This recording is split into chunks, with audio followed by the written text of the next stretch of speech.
Eu completei 20 anos trabalhando na TI no primeiro semestre deste ano. Muitos frameworks nasceram, morreram, muitas mudanças de cenário, mudanças de jeito de trabalhar e metodologias, além de muitas mudanças no ciclo da TI. A gente teve a parte desktop, a parte web, a parte de data, IA, entre outras. Quero dividir nesse vídeo um pouco sobre essa trajetória saindo do freela, passando pelo CLT, empreendendo e hoje sendo PJ. Coisas que eu aprendi, coisas que eu não teria feito novamente e coisas que eu teria feito exatamente igual. Várias coisas que eu consegui entender que o que te contam é muito diferente do que realmente é. Fica comigo e vamos falar um pouco mais sobre isso. E se achar que esse vídeo somou algo para ti, te inscreve no canal que é de graça, deixa o teu like para mais pessoas receberem a indicação desse vídeo. A primeira coisa que eu queria dizer é que não existe fórmula pronta de sucesso, pois a cada 10 profissionais na TI vai ter 5 ou 6 versões no mínimo diferentes sobre como eles começaram. O que existe são estratégias que podem te ajudar e perfis que vão te fazer crescer mais rápido na TI. A minha história com a TI, por exemplo, começa quando eu ainda estava no ensino fundamental e por não ter vindo de uma família que era rica, é verdade que nunca faltou nada, mas não sobrava. Eu queria ganhar o meu dinheiro, comprar as minhas coisas, poder sair com os meus amigos. Então eu comecei criando site para uma agência de publicidade. E sempre achando que só louco gostava de fazer back-end. E aqui entra uma coisa que eu só entendi pouquíssimos anos atrás. Deus, na verdade, te leva para onde tu nunca imaginou estar. Poucos meses depois, um cliente chegou querendo um CMS. Para aqueles que não sabem o que é isso, é um sistema que gerencia conteúdos para algum site, blog ou algo do gênero. E por mais que eu achasse que fazer back-end era para louco, eu sempre gostei de ganhar dinheiro. Então, o dono da agência me ofereceu uma porcentagem no sistema, além de um valor fixo, caso eu aceitasse. Foram muitos dias tentando entender como que o back-end funcionava, e como eu estou falando de 20 anos atrás, não existia Google. Era aqueles livros Aprenda como programar do zero. Eu fiz um verdadeiro Frankenstein em PHP, mas funcionou, o cliente ficou satisfeito e eu também por causa do dinheiro que rendeu esse sistema. Depois desse sistema, eu tive certeza que era aquilo que eu queria fazer para o resto da minha vida. E por eu ser muito inquieto e ter a visão de querer ser empresário desde muito cedo, eu via muitas formas de poder empreender e fazer o meu próprio dinheiro, ficar rico, vamos dizer assim. Mas a verdade é que no início é muito diferente disso. A verdade é que no início teu código é um lixo, tu não consegue criar nada sozinho, muito menos fazer dinheiro, e por não ter experiência ainda não tem portfólio. Eu continuei fazendo freela para a mesma agência como front e tentando empreender, fosse criando meus próprios sistemas ou batendo de comércio em comércio, oferecendo algum sistema customizado. Aqui eu vou complementar o que eu falei antes sobre a qualidade, porque no início a gente é tão ruim que, além do nosso código ser ruim, a gente é despreparado a ponto de não saber que o que a gente está fazendo é ruim. E nem saber o que significa ser um empresário mesmo. Mas a minha carreira mudou quando eu entendi duas coisas. A primeira foi o quanto era difícil e o quanto esforço era necessário para construir um negócio. E se a pessoa que estava ali me contratando já tinha passado pelo processo que eu fracassei, o mínimo que eu teria que fazer é aprender como que ela fez, qual foi o caminho que ela seguiu. A segunda coisa é que eu sempre quis mudar de vida e levar todos que estavam perto junto. Mas a verdade é que muitos não queriam sair dali e nem que eu saísse dali.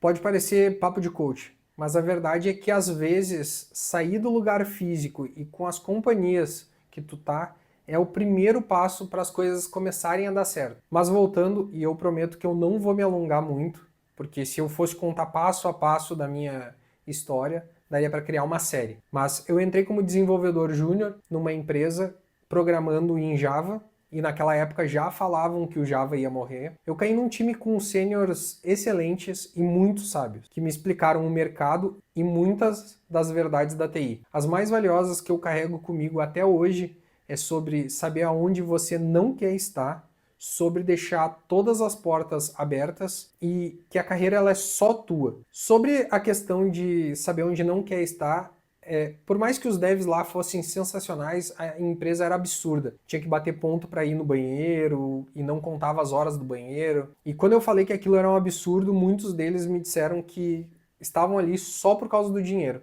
E que se aquilo não era para mim, eu tinha que ser melhor para que eu pudesse escolher o lugar onde eu queria trabalhar e não o contrário. Mas o mais importante é sempre sair deixando a sensação de que quem está perdendo é a empresa e não o livramento. Porque se tu for um péssimo profissional, não entregar e quando avisar que vai sair, não fazer uma passagem de conhecimento, entre outras coisas, a empresa vai ficar com aquele sentimento de que ainda bem que tu se foi, mas se tu fizer o contrário, tu for um ótimo profissional, tu passar tudo certinho, eles vão ficar com aquela sensação de que poderiam te ter por mais tempo e de que em algum momento tu vai aceitar voltar. E pode ser que em algum momento tu tenha que voltar, a gente não sabe o dia de amanhã. Além disso, eu vou no caminho completamente oposto da grande maioria que fala sobre TI hoje. Eu acho que sim, tu tem que vestir a camiseta do projeto, e eu não estou falando de trabalhar de graça ou trocar a saúde em troca do trabalho, mas sobre entregar com qualidade, entregar nos prazos, querer ajudar nos problemas, propor melhoria, ganhar visibilidade, ganhar experiência em reuniões e ser visível para outras áreas. E isso não tem nada a ver com a empresa, e sim porque isso vai contigo e a tua carreira, e o quanto isso vai acrescentar para ti no futuro vale muito a pena. Esses 3 conselhos fizeram total diferença na minha carreira. Me fizeram querer me especializar na parte financeira e entender todo o fluxo de várias ou quase todas as formas de transação para que eu pudesse escolher qual a empresa que eu queria trabalhar e também por ser o setor que mais bem paga. Além disso, todas as empresas que eu saí foi com um clima tranquilo e deixando uma porta aberta, porque quando é adulto, tem família e responsabilidades, a gente não pode se dar o luxo de não ter um plano B. E a terceira que eu levo à risca mesmo, porque em todos os projetos que eu entrei ou eu entro, eu primeiro faço questão de entender o negócio, entender qual é o problema e entender o que eles esperam de solução. E quando se é arquiteto de soluções, que é o cargo que eu ocupo hoje, isso é um diferencial. Entender o negócio te torna indispensável, fundamental e uma peça importante no jogo.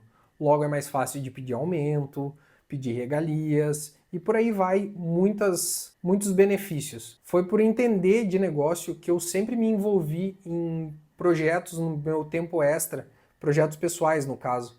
Eu pude empreender, criar produtos que já vinham direcionado para um cliente porque resolviam um problema. A nossa última startup a gente vendeu para um cliente de fora e a gente teve um bom lucro. Sempre que eu identifico algum problema num ramo que eu estou trabalhando ou que eu estou vendo acontecer, eu tento já fazer uma solução que resolva aquilo, mas sempre usando o conceito de fail fast. Mas esse assunto dá para criar um vídeo ou mais só sobre isso, só sobre empreendedorismo dentro da TI. E como esse vídeo está se tornando muito longo e eu queria poder falar sobre algemas de ouro e como isso acaba te fazendo, às vezes, não dar continuidade em outros projetos. Um exemplo é esse canal, que eu fiquei 2 anos sem postar nada. Queria falar sobre os cursos que tu acha no mercado, sobre faculdade e se é vantagem, sobre perfis que a TI precisa para cada área e muito mais coisas que eu quero documentar do que eu já passei e o que eu penso ser um caminho legal dentro da TI. Para finalizar esse vídeo, eu vou trazer somente um último assunto que eu acho que é importante e o resto eu vou fazer vídeos específicos para cada um dos assuntos. Esse último assunto é sobre rota e escolhas dentro do mercado. Não existe certo ou errado, mas o tipo de empresa e o ramo que tu escolher vão ditar o teu futuro e quais são os teus tetos. Desde quando eu comecei, sempre existiu uma empresa da moda, seja no início porque tinha sala de jogos, puff e geladeira com bebidas, ou hoje em dia porque ela é aquela empresa legalzona nas redes sociais. Mas a verdade é que empresas corporativas consolidadas são empresas bem administradas e, consequentemente, tu tem mais estabilidade, melhores ferramentas e melhores métricas para a evolução. Eu sempre quis seguir por esse caminho. É um caminho que paga bem, te possibilita crescer, ganhar responsabilidades e ser visto. Porém, muitas vezes é difícil de entrar ou ter vagas, principalmente porque quem está lá não quer sair. Em contraponto, muitos amigos ao longo da jornada fizeram a escolha de ir para uma proposta irrecusável em uma startup que dava porcentagem além do salário, o famoso equity. Todos eles me falam que a verdade por trás dessas empresas é que o salário é alto porque o dinheiro vem do investidor, que a gente chama de easy money, e eles precisam mostrar alguma coisa muito rápido para que eles consigam mais dinheiro, porque as empresas não são lucrativas. Mas caso alguma coisa falhe no projeto, eles não têm como pagar os funcionários. Fora a questão de desorganização, má administração, os processos são mal elaborados e as entregas são horríveis. Óbvio que eu não estou falando de todas. As de finanças, por exemplo, são quase todas elas bem geridas. Tendo dado todo esse contexto, a minha dica é: queiram seguir por empresas corporativas consolidadas e mais seguras. Se vista bem mesmo nas chamadas que for pelo computador. Eu não estou falando sobre use terno, mas regata é inaceitável. Tenha um bom linguajar, melhore suas soft skills e queira crescer. Para aqueles que querem ainda estar no mercado daqui muitos anos, é uma dica valiosa. Eu acredito que depois de ter contado tudo isso, eu mereço pelo menos um like e se inscreve no canal para ver os próximos vídeos e comenta aqui o que mais te ajudou. Eu encerro por aqui e eu espero te ver no próximo vídeo.